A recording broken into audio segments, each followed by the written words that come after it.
To understand why German soldiers were so stunned when the skies above Europe filled with endless bombers, we must first step back to the years before the United States entered the war. In 1939, when Hitler's armies stormed into Poland and the world was plunged into conflict, the German Wehrmacht appeared unstoppable. The Blitzkrieg swept across Europe like a storm. France, which had been considered one of the great military powers of the world, collapsed in just 6 weeks. The Luftwaffe, with its feared Messerschmitt fighters and Stuka dive bombers, seemed unmatched in the skies. German propaganda painted a picture of technological mastery, discipline, and inevitability. Against this backdrop, the United States looked almost laughably unprepared. By 1940, America's standing army was smaller than that of Portugal. Its Air Force, then still called the U.S. Army Air Corps, was underfunded, under-equipped, and lacked combat experience. Many of its planes were outdated, slow, or lightly armed. To German eyes, the United States was not a serious military threat. Even Hitler himself dismissed America as a nation of mongrels, a country obsessed with comfort, luxury, and consumer goods. In the dictator's view, Americans lacked the toughness and discipline required for total war. Reichsmarschall Hermann Göring, commander of the Luftwaffe, echoed this arrogance. He boasted that American industry could not possibly match Germany's tightly controlled, militarized production. To the average German soldier, the image of America came filtered through these voices of contempt. They saw the United States as a land of jazz and Hollywood, a place of chewing gum and Coca-Cola, not steel and sacrifice. When talk of American warplanes surfaced in propaganda leaflets or whispered conversations, it was dismissed as fantasy. Surely, these soft people, who had never endured invasion or hardship on their own soil, could not muster the will to create an air force capable of challenging the Luftwaffe.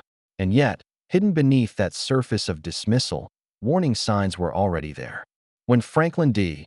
Roosevelt declared the United States the arsenal of democracy in December 1940, it was more than rhetoric. Even before Pearl Harbor, American factories were beginning to shift. The automobile plants of Detroit, masters of assembly line efficiency, experimented with aircraft production. Shipyards expanded, steel mills ramped up, and plans were drawn to build not dozens, but tens of thousands of aircraft. Still, few in Berlin took these developments seriously. German intelligence consistently underestimated America's capacity. Reports to the high command suggested that even under the most ambitious circumstances, the U.S. could not build more than 10,000 aircraft a year. The Reich's planners comforted themselves with these numbers. But numbers, as history would prove, can be deceptive.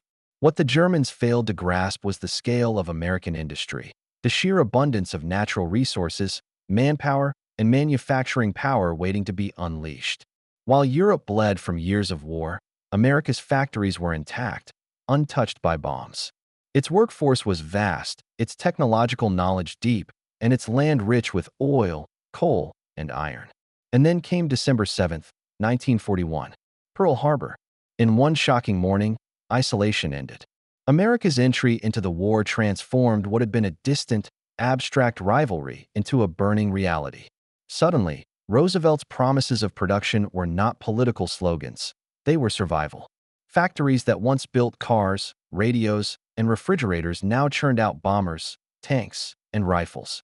The American people, galvanized by outrage and determination, embraced sacrifice and long hours on the assembly line.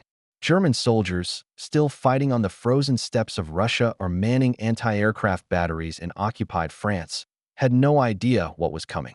They continued to scoff at the notion of American strength. To them, the United States was still the land of Hollywood glamour, not military might. But that illusion would not last. Within a year of Pearl Harbor, the skies above North Africa and Western Europe began to thrum with American planes. At first in the dozens, then in the hundreds, and eventually in the thousands. German soldiers, who had been taught to believe that America was incapable of true war, now stared upward in disbelief. The stage was set for one of the most astonishing revelations of the war, that America, the country they mocked as weak, would soon produce nearly 100,000 bombers in a single year. A feat so extraordinary, it would alter not just battles, but the very psychology of those who fought beneath those crowded skies. December 7, 1941. The attack on Pearl Harbor shocked the United States out of isolationism. Within hours, America was at war with Japan. Within days, Germany and Italy declared war on the United States. For the German High Command, this seemed almost a gift. They believed America had no chance of mobilizing in time to effect the war in Europe. They pictured an industrial giant too clumsy to rise quickly, bogged down by politics and its obsession with consumer goods. But within weeks, the signs of something extraordinary began to emerge. Factories that once produced automobiles, radios, and refrigerators were suddenly ordered to retool. Ford, Chrysler, and General Motors stopped making cars for civilians in 1942 and focused entirely on war production. At Ford's massive Willow Run plant in Michigan, engineers designed a production line capable of assembling a bomber in the same way they once built automobiles. At its peak, Willow Run would produce one B-24 Liberator every 63 minutes, a rate so astounding that foreign observers thought it was exaggerated propaganda. Across the nation, assembly lines multiplied. North American aviation churned out P-51 Mustangs. Boeing rolled out B-17 Flying Fortresses, and Douglas Aircraft produced the workhorse C-47 transport planes that would soon dominate skies across Europe. In 1941, America had built fewer than 20,000 planes. By 1942, that number had more than doubled, and the curve was only climbing. From the German perspective, the first shocks came at sea. U-boat crews prowling the Atlantic expected easy victories against Allied convoys. Early on, they found success, sinking tonnage at alarming rates. But as 1942 progressed, they began to notice a troubling change. More and more aircraft appeared above the convoys. Long-range patrol planes, some bearing the unmistakable white star of the United States, harassed submarines day and night. One U-boat commander recalled the growing sense of frustration in his logbook. "We surface, and within an hour, they are upon us." Always another plane. It is as though they have an endless supply. For German submariners, who relied on stealth and surprise, the sudden presence of aircraft in areas once thought safe was the first taste of America's growing power. It was not yet the overwhelming flood to come, but it hinted at a machine that could not be ignored. Meanwhile, on the Eastern Front, German soldiers battling the Soviet Union began to hear rumors. Supplies arriving in Soviet hands, tanks, trucks, and, most worrying of all, planes, were stamped with markings that indicated American origin. The Lend-Lease program, signed into law by Roosevelt in 1941, was now delivering thousands of aircraft to allies even as the U.S. built up its own forces. Soviet pilots took to the skies in American-made P-39 Airacobras and A-20 Havocs, unnerving German troops who wondered how many more were on the way. For the Luftwaffe, accustomed to dominance, these developments were unsettling. In North Africa, German and Italian forces faced an enemy that seemed to grow stronger with every month. By late 1942, American bombers were appearing in numbers large enough to support the British Eighth Army. The Battle of El Alamein and the Allied landings in Operation Torch introduced German soldiers to a new reality. The Americans were not only fighting, they were supplying themselves with an industrial rhythm the Axis could not match. Still, disbelief lingered. German propaganda reassured soldiers that American industry was clumsy and inefficient, that production figures were exaggerated. Officers told their men that America lacked the discipline to sustain such effort. But rumors persisted. POW interrogations later revealed that ordinary German soldiers began to whisper among themselves about America's factories without end. One soldier captured in Tunisia in 1943 confessed to his interrogators, "We were told the Americans had no army, and then suddenly, they are everywhere. Trucks, tanks, planes, always more. It is like they were waiting behind a curtain, and then it opened." The arsenal of democracy was opening wide, and even if German soldiers could not yet see its full scale, they could feel its pressure. Every convoy that arrived in Britain carried more aircraft. Every airfield in North Africa sprouted new squadrons. The trickle was becoming a stream. And then came the daylight raids over Europe. In 1942, the U.S. Army air forces began sending formations of B-17s against targets in France and the Low Countries. These raids were smaller than the massive fleets of later years, but they carried a symbolic weight. For the first time, German civilians and soldiers alike could look into the sky and see American bombers over Europe. Luftwaffe pilots, once confident in their ability to control the skies, were surprised by the resilience of these flying fortresses. Even when swarmed by fighters, the bombers held formation, bristling with machine guns.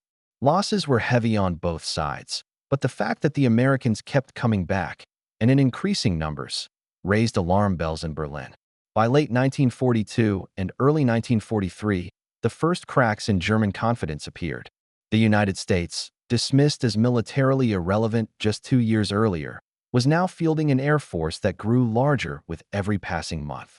Soldiers on the ground, U-boat crews at sea, and Luftwaffe aces in the air all encountered signs of a growing presence. The disbelief was still strong. Surely America could not sustain this pace. Surely it was a temporary surge, a political stunt, a bluff. But deep down, the fear began to creep in. What if it wasn't a bluff? What if this was only the beginning? They had yet to see the true storm. That would come in 1943 and 1944, when America's industrial might reached its peak and the skies over Germany grew dark with endless bombers. But already, in these early days, the seeds of shock and dread were planted. By 1943, the tempo of the war was shifting. Germany was still powerful, but cracks were forming. The defeats at Stalingrad and El Alamein showed that the Axis could be stopped. Yet for many German soldiers, the greatest shock was not on the battlefield, but in the skies. Because now, the United States was no longer trickling planes into Europe, it was flooding them. The statistics alone were staggering. In 1940, before America entered the war, U.S. factories built fewer than 20,000 aircraft. By 1942, production leapt to over 47,000. In 1943, that number doubled again to nearly 86,000. And in 1944, America hit its astonishing peak. Almost 100,000 planes in a single year. Of those, tens of thousands were heavy bombers. B-17 Flying Fortresses, B-24 Liberators, and the newer B-29 Superfortresses. To German soldiers who had been told America was weak, the reality was crushing. Every time they looked up, there seemed to be more planes. Perhaps nothing symbolized this better than the Willow Run plant in Michigan. Designed by Ford Motor Company, it was the largest factory under one roof in the world. Here, assembly lines that once produced cars now turned out bombers with breathtaking efficiency. At full strength, Willow Run produced one B-24 Liberator every 63 minutes. In the time it took a German crew to repair or replace a single damaged aircraft, dozens of American bombers were rolling off the line, ready to fly across the Atlantic. A German POW, after being shown newsreel footage of Willow Run, reportedly muttered in disbelief, "It is not war, it is madness. No army can fight against factories like this." It wasn't just planes, it was everything that supported them. Each bomber required fuel, bombs, spare parts, trained crews, and escort fighters. America produced not just the machines, but the entire infrastructure to keep them flying. German soldiers marveled at the seemingly endless convoys of trucks and fuel dumps that followed the Allied armies. To men living on rations and salvaged parts, the sheer abundance was incomprehensible. Even as the bombs fell, German propaganda tried to downplay the threat. Radio broadcasts insisted America's production figures were lies, that their planes were poorly made, that their crews were cowards. But soldiers in the field knew better. They could see the bombers with their own eyes. They could hear the thunder of engines, feel the tremors as bombs shook the ground. By 1944, disbelief was giving way to grim recognition. The United States was not weak. It was not soft. It was building planes faster than Germany could shoot them down. And the worst was yet to come. By 1943, the Germans still clung to the belief that the bombing campaign could be contained. The Luftwaffe, though battered, was still a formidable force. Its aces remained some of the best pilots in the world, and German anti-aircraft guns were feared for their accuracy. Yet as the months rolled forward, the weight of American industry bore down with crushing inevitability. The raids grew larger, more coordinated, more relentless. What had once been a few dozen bombers over occupied France turned into hundreds streaming over Hamburg, Cologne, and the Ruhr. Entire cities shook beneath the ceaseless pounding. German civilians huddled in shelters, listening to the whistle of falling bombs and the thunderclap of detonations that reduced factories, rail yards, and homes to rubble. For those standing on the ground, it often seemed that the sky itself was falling. In July 1943, the firestorm that consumed Hamburg stunned even hardened soldiers. Over the course of Operation Gemara, both British and American bombers unleashed devastation of a scale Germany had never endured before. Entire districts were reduced to ash, and tens of thousands perished in the inferno. Survivors remembered the heat being so intense that it sucked the air from shelters, pulling people into the flames. For German troops stationed nearby, the lesson was clear. This was no longer a war of equal adversaries. America's bombers were turning the industrial heart of the Reich into a wasteland. Letters and diaries captured the shock. One German gunner wrote after the Hamburg raids, "The ground trembles all night, and the sky is alive with endless planes. It is no longer war, it is an apocalypse." Another soldier, stationed outside Berlin, recorded his disbelief that the Americans could mount raids of such size day after day. They do not tire, they do not falter. Always there are more. The psychological toll was immense. German civilians, once confident in the Luftwaffe's ability to protect them, began to lose faith. The promise of Göring, that no enemy bomber would ever fly over the Reich, was exposed as a hollow boast. Soldiers on leave returned to find their hometowns in ruins, factories gutted, and families living in fear. Morale sagged under the constant weight of destruction. On the front lines, the reality of America's production power reached even the most remote units. German troops in Italy, France, and the Soviet Union received orders delayed or canceled because railways and depots had been obliterated from the air. Supplies dwindled, reinforcements arrived late, and commanders spoke bitterly of the bombers that seemed to strike at will.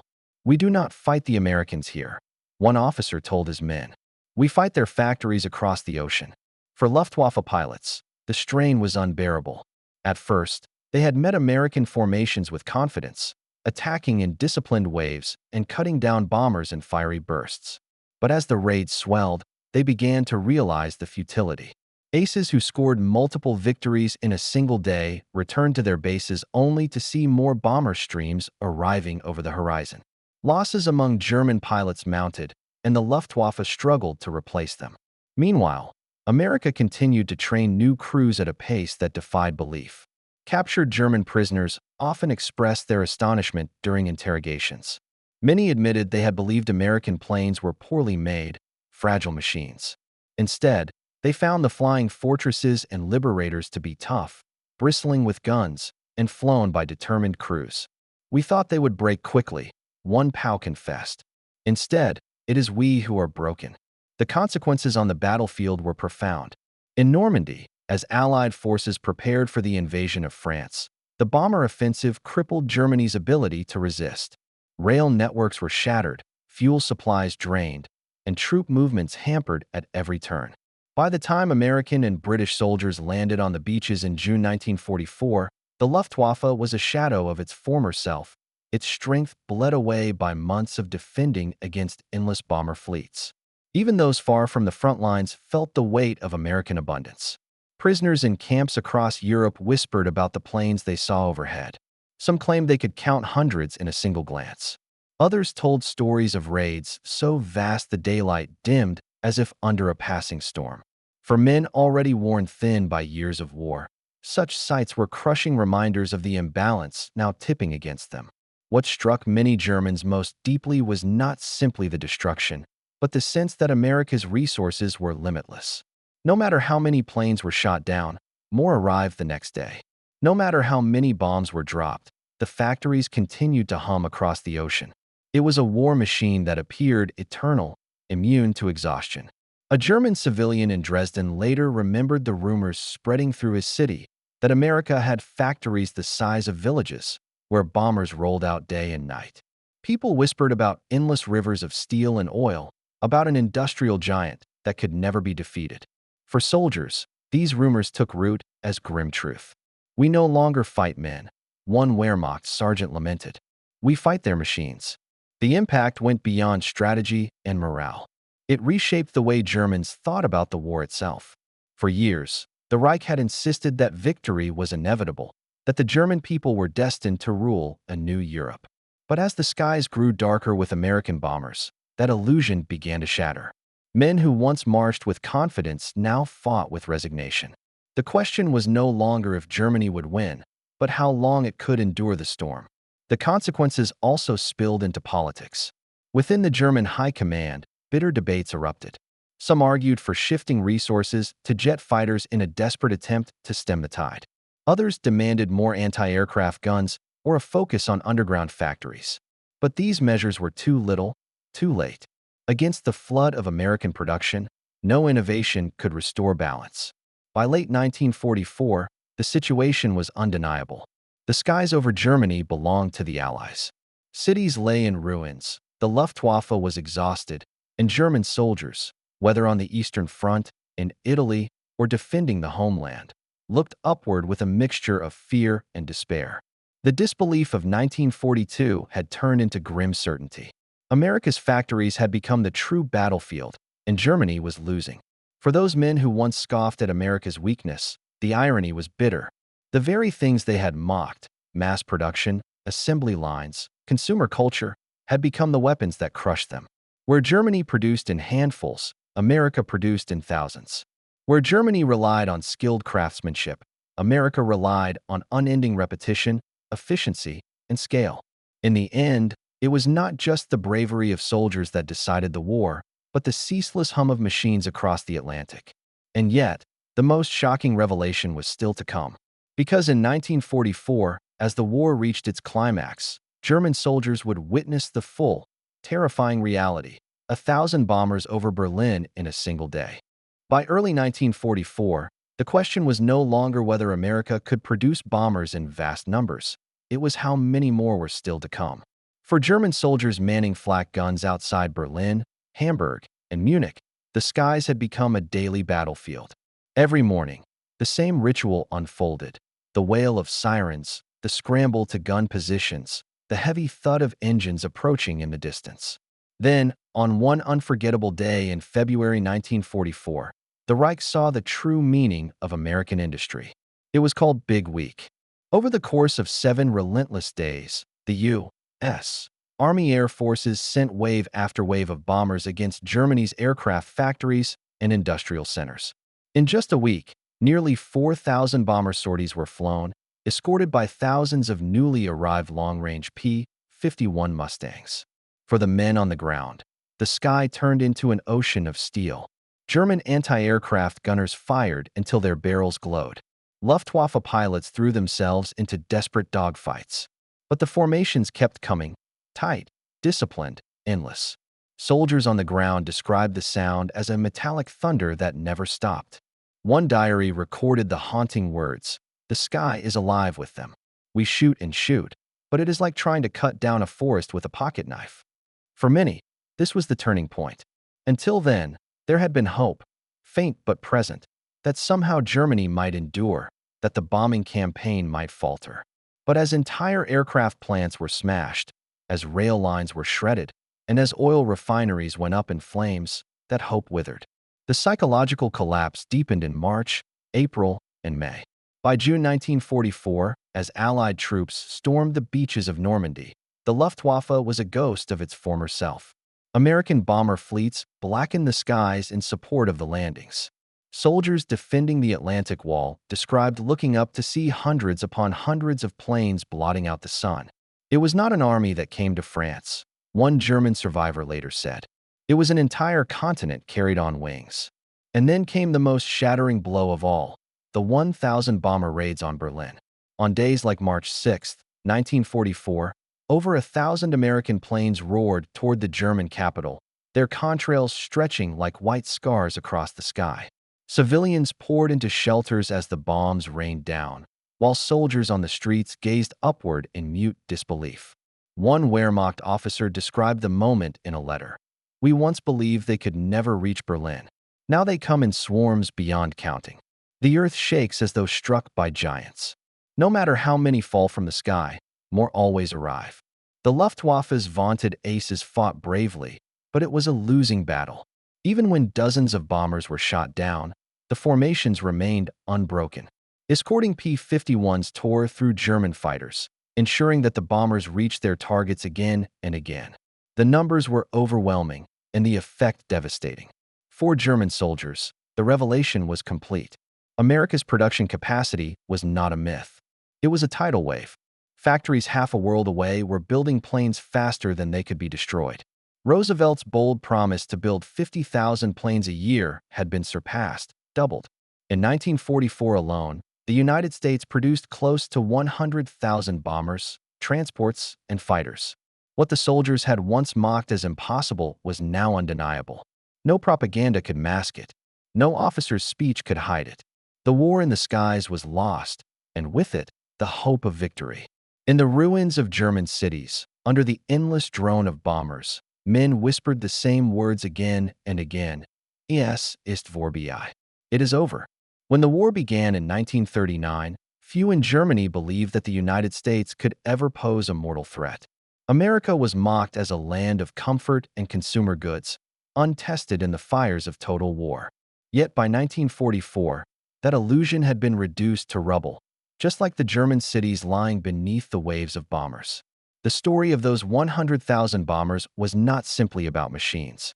It was about the will of a nation to mobilize its full strength.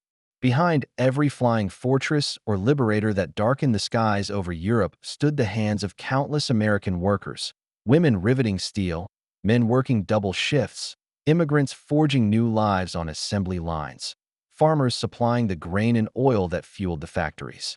It was the power of a society that had turned every aspect of daily life into a weapon of war. For German soldiers, the sight of endless bombers was more than a military challenge. It was a revelation. They had been told that America was weak, that its people would never sacrifice, that its factories could not possibly rival Germany's. But as formation after formation streamed overhead, as cities burned and supply lines collapsed, they came to understand a brutal truth.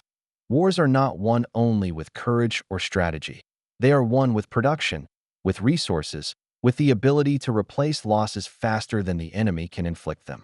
The Luftwaffe, once the pride of the Reich, dwindled into shadows.